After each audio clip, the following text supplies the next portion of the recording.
મારા પગ જતા રહ્યા છે બોલો, અને તો બી મને ખબર નથી. સોચવા જેવી વસ્તુ છે ને. ને આ છે ને હું વિડીયો જે મૂકું છું ને એ હું મારી જાત હારે વાત કરું છું. કોઈ પીડિતની લેવલમાં કે કક્ષામાં કે દુનિયાની અંદર ઓલા મલાલા યુસુફઝાઈની જેમ પોતાની આત્મકથા મૂકતું હોય એવું નથી. મૂકું છું યુટ્યુબ ઉપર. શું કામ કે મેં બી પોસિબલ કદાચ ક્યાંક છે ને મારો અવાજ, મારી વસ્તુ, મેં આવું વાંચ્યું છે બહુ મોટિવેશનલ, શું કે માણસો એવી રીતે સફળ થયા હોય એવા માણસોની સ્ટોરીઓ.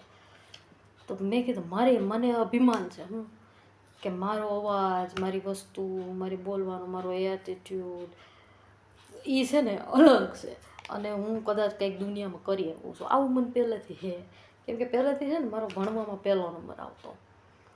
હું બ્રાઇટ સ્ટુડન્ટ છું, કોઈ દિવસ હંમેશા મારો પહેલો નંબર જ હોય ક્લાસમાં. એમ ઓલા ચતુરની જેમ કે એક પોઈન્ટ રહી જાય ને તો કે એ સાલા ક્यों રો रहा है, તો કે સેકન્ડ આયા है, તો કે ફર્સ્ટ કોણ આયા, તો કે રેન્ચો. એના જેવું છે કે ચતુરની જેમ જ છે ને મારું ફર્સ્ટ હંમેશા હોતું, હંમેશાનું રૂટીન હોય એમ, એમાં બદલાય નહીં. એટલે મને એમ છે હું મારી જાતની અંદર કે એક દિવસ આમ મહાન ચમત્કાર થાય અને હું છે ને મારી રીતે હું એક એવી પર્સનાલિટી મહાન બનીને કે ઇતિહાસમાં નામ છપાઈ જાય ને અમર થઈ જાય ઇતિહાસની અંદર માણસ. હું કે બે એ છોકરીએ પોતે એકલું હાથે આમ જાતે બધું એ પોતાની રીતે કર્યું હતું, અને એક જમાનામાં એને પગનું ઓલું થયું હતું ને એણે સ્ટોરીઓ મૂકી, અને એ સ્ટોરીઓની કાંઈ ઓલી થઈ છે, અને એમાંથી એને એક ચાન્સ મળી ગયો ને ચાન્સ પે ડાન્સ થઈ ગયું. એ હાટું હું મૂકતી હોઉં છું માણસોને. એટલે હું મારી હાથારે વાત કરું છું આ વિડીયો જે મૂકું છું ને. અને પહેલાંથી મારી આદત છે, આ પહેલાં બી વર્ષો પહેલાં 2008થી હું બ્લોગ ઉપર ને ઇન્ટરનેટ ઉપર એક્ટિવ થઈ. ત્યાં સુધી મને નહોતી ખબર 2008થી. તો 2008થી લઈને 2025 એ જમાનામાં ફેસબુકનો બહુ ક્રેઝ હતો. હું એક જ એવી પર્સનાલિટી હતી હું કે ફેસબુકની કોમેન્ટોથી કંટાળી ને મેં ફેસબુકને માણસો સોશિયલ મીડિયા તરીકે વાપરતા. મેં ફેસબુકને શું કર્યું હતું કે મારું પોતાનું પર્સનલ સેવિંગ અકાઉન્ટ તરીકે. મને કેમ કે હે ને પેન ડ્રાઈવોમાં એમાં વસ્તુઓ લેતા નથી આવડતી, ફોટા અને મને જે કાંઈ મારે બલ્ક પડેલો હોય તો માણસો બધા અત્યારે કરે ઓલા ગૂગલ ડ્રાઈવની અંદર સેવ કરતા હોય. પછી કોક છે તો અલગ અલગ ટાઈપનું બધાની પેન ડ્રાઈવ, મારી પાસે વસ્તુ બધી હોય, બધી લેટેસ્ટ બધી ટેકનોલોજીના બધી ટાઈપની વસ્તુઓ હોય એમ. પણ મને છે ને એ વાપરતા નથી આવડતું. હું છે ને એ રીતે હું થોડો પ્રજાતિ છું. ભણવામાં હોશિયાર, ભણવા સિવાયની કોઈ વસ્તુની અંદર, અને એમાં ટેકનોલોજીની અંદર તો છે ને હું 0 નંબરમાં છું એમ.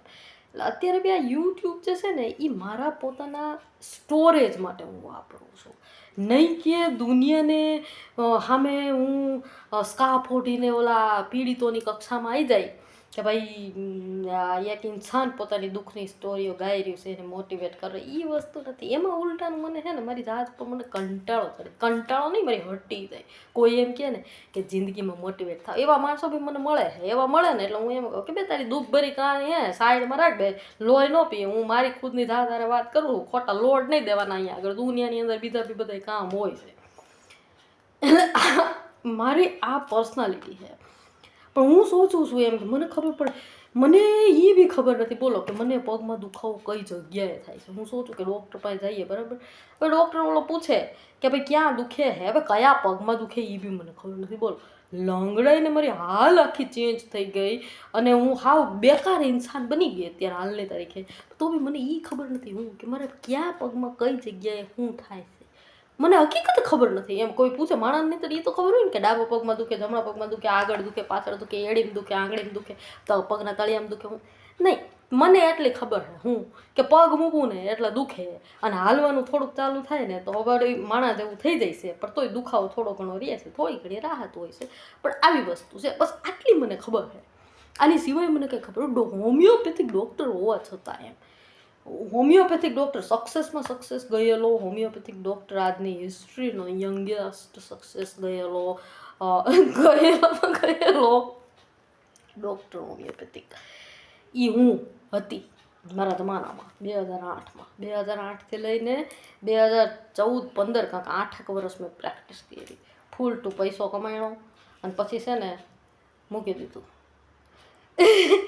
પણ આ વસ્તુ છે એમ, હોમિયોપેથિક ડૉક્ટર હોવા છતાં મને પોતાને ખબર નથી કે મને પોતાને હું થઈ રહ્યું છે એમ. અને અત્યારે હું 10,000ની શોપિંગ પપ્પાએ કરીને આવી, પપ્પાને ફરીથી 10,000 કરાવી નાખ્યું, મસ્ત ગાડીમાં ફરી ભરીને આવ્યા, બરાબર.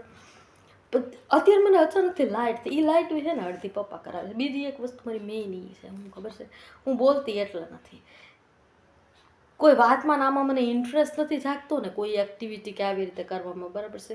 લેટન્ટ ફેઝમાં વહી જાઉં તો હું કંઈ દયાળુ નથી, હરિશ્ચંદ્ર બી નથી, બરાબર. હું હરામી પ્રજાતિ છું, મને કોઈ દી જિંદગીમાં મેં કોઈ દી કોઈનું સહન કર્યું નથી, કોઈને રાખી નથી, હાલને રાખી બી મારા કોઈની યાર સંબંધ નથી દુનિયાની અંદર કોઈ જગ્યાએ, અને જિંદગીમાં ભવિષ્યમાં કોઈ દી કોઈની યાર હું સંબંધ રાખવાની બી નથી.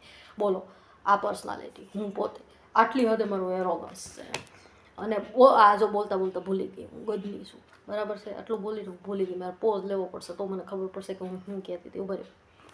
હા, કે માણા એમ કહે ને કે 14 વર્ષથી બિચારું એમ કહે છે કે 14 વર્ષથી મારા અલગ અલગ પ્રશ્નો હલવાયેલા પડ્યા છે, મને ક્યાંય જવાબ નથી મળ્યો. મેં કીધું ને કે મારે 14 વર્ષ, એ 14 વર્ષથી તારીખ પે તારીખ એમને એમ નથી થયું. 14 વર્ષથી તારીખ પે તારીખ સબાના મેતરની બુદ્ધિને કારણે થયું છે. સબાના મેતરે શું કર્યું છે કે એની પાસે ક્લિયર કટ આઈડિયા નથી. સબાના મેતર પહેલાંથી ચતુર છે ને, પહેલો નંબર લઈ આવતો, એને ખબર છે હું મજૂરી કરવામાં સબાના મેતર માનતી નથી પહેલાંથી. પહેલો નંબર લઈ આવતી એટલે મજૂરી તો ન જ કરતી હોય, નેચરલી સ્ટુડન્ટની અંદર બેઝિક એના બચપણથી પડેલું હોય, બરાબર. મજૂરી કરવા માનતી હતી. હમણાં સબાના મેતર દોડવા માંડે, હમણાં સબાના મેતર બધાને મારવા હોતે મંડે, એ બધાની કાપી આવે. સબાના મેતર સામે આજ સુધી કોઈ ટકી નથી એવું. સબાના મેતર જેને મારે ને એ જિંદગીની અંદર ઊભું ન થાય, એ હદે મારે. સબાના મેતરનું એરોગન્સ છે એટલી હદે, મારા શબ્દો એટલા કામ કરી જાય ડેન્જરસ કે માણસ છે ને ઉલળી જાય. સામેવાળું જિંદગીની અંદર કોઈ હિંમત ન કરે બીજી વાર કોઈ વસ્તુ એને જે કરી હોય એને, એમાં જો મેં સામેવાળાને અટકાવવું એ વસ્તુ કરવામાં કે બરાબર, તો કોઈ જિંદગીની અંદર સામેવાળું ઇન્સાન એટલી હદે એની ફાટી રહે એમ. મારું એ છે વસ્તુ, મારું એ સ્વરૂપ હોય છે. એ મને ખબર નથી કેવું હોય છે, એ પણ એવું નીકળે છે મારું સ્વરૂપ એમ. પણ એટલી હદે સબાના મેતર છે ને કામ કરી આવે. 2 સેકન્ડની અંદર સબાના મેતર છે ને માણાની ગેમ બજાવી નાખે. પણ 14 વર્ષથી તારીખ તારીખ તારીખ તારીખ થઈ રહ્યું છે ને, બરાબર છે. તો એ શું કરવાની, કેમ કે સબાના મેતર પાસે ક્લિયર કટ આઈડિયા જ નથી. સબાના મેતર હાલની તારીખે બી એને ખબર નથી કે આ રિયલ લાઈફ છે કે કાલ્પનિક લાઈફ. આ મારી રિયાલિટી. મને અમુક વસ્તુઓ એવી છે કે જેની અંદરથી મને એવું થાય છે હું કે આ દુનિયા કાલ્પનિક, આ મારી લાઈફ છે ને એ કાલ્પનિક હોવી જોઈએ. અને કાલ્પનિક વસ્તુ હું સોચું કે કાલ્પનિક વસ્તુઓ છે એની અંદર હું નાના નાના પ્રશ્નો કે મારા અટવાયેલા છે એને લઈને હું બાજવા જાઉં અથવા એને સોલ્વ કરવાની કોશિશ કરું. તો મેં કાલ્પનિક લાઈફમાં હું મહેનત કરું, બરાબર. કાલ ઉઠીને નીંદરમાં હું આવું ને મેં મહેનત કરી હોય ને કાલ ઉઠીને મારી આંખ ખુલે ને નીંદર ખુલે ને એમ કે ભાઈ એ તો સપનું હતું બેટા, એ તને હિપ્નોટિઝમમાં રાખી દે અંદર કે તો એ તારી ઉપર પ્રોસીજર માઇન્ડની કરવામાં આવી કે ગમે, બરાબર.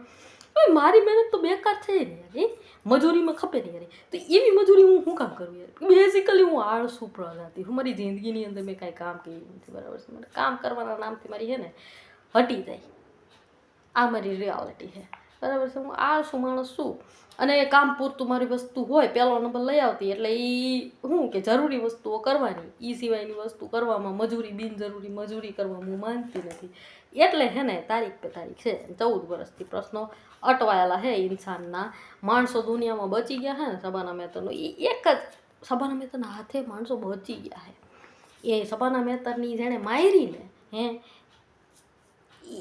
એ બચેલા પડ્યા છે ને એ હાટું પડેલા છે. શું કામ એને? કેમ કે સબાના મેતરને એક જ વસ્તુ છે કે આ કાલ્પનિક દુનિયા હોય તો જો આ વસ્તુનો મને નિરાકરણ ખબર પડી જાય ને મને ક્લિયર કટ કે આ દુનિયા રિયલ છે, બરાબર છે, અને કોઈ કાલ્પનિકતામાં છે નહીં, બરાબર.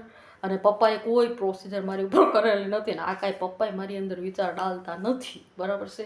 અને તો સબાના મેતર છે ને 1 નંબરની ક્રૂર સિંગ છે. ક્રૂર સિંગ આવતો ને ચંદ્રકાંતા સિરિયલમાં, ક્રૂર સિંગ છે. એને કોઈની મને મારી જિંદગીમાં છે ને મને કોઈની કોઈ દયા આવતી નથી, બરાબર છે. એટલી હદે હું ક્રૂર થઈ શકું મારી જાતની અંદર, આ દુનિયાની અંદર, માણસોની હારે, કે છે ને ક્રૂરતા એમ કહેવાય ને. અને એમાં મને મજા આવે, એમાં મને કોઈ ગિલ્ટી ફિલિંગ બી કોઈ થાય નહીં. કોઈની બી હારે ક્રૂરતા આચરતા મને મારી લાઈફની અંદર કોઈ દિવસ છે ને મને ગિલ્ટી ફિલિંગ નથી થઈ. હા, બિનજરૂરી કોઈ માણસને મેં માર્યા નથી, બરાબર છે, પણ જે નકામા માણસો હોય ને એ લોકોને હારે ક્રૂરતા આચરવાની અંદર હું ક્રૂરમાં ક્રૂર ઇન્સાન છું.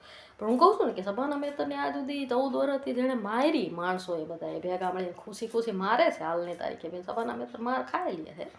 એનું કારણ આ એક જ છે કે શબાના મહેતા મજૂરી કરવા માંગતી નથી. હવે શબાના મહેતા મૂરખ છે કે શબાના મહેતા બુદ્ધિશાળી પ્રજાતિ, એ હવે સમય દેખાડશે. હજી દેખીએ શબાના મહેતા શું કરે. હાલો 10 મિનિટનો વિડીયો હું બોલ્યા જ કરી. હાલો.